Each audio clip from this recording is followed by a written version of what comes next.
Ay, Toto. Padala ko ng Boston chicken. Kay Ano daw? Angel. Ano daw ang gusto? Masarap yung Boston na chicken. Gusto mo papay? Yung papay. Ay, bibili kita. Kung ka pa magbibili. Pabili Hindi, ka. si Angel magdadala. Ah, si Arjen. Oo. Sige. Alam ako na, sir. Nahihilo ako. Ano gusto niya?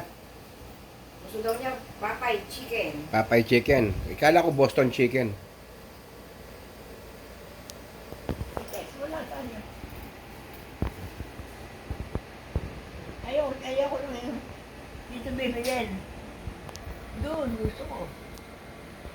Baka masira ma. Hindi. Kung doon bibilin sa Amerika, masisira yun. Basahin mo ako yan. Ano ang ngalan? Sir? Sir? Hindi masyado makita siya.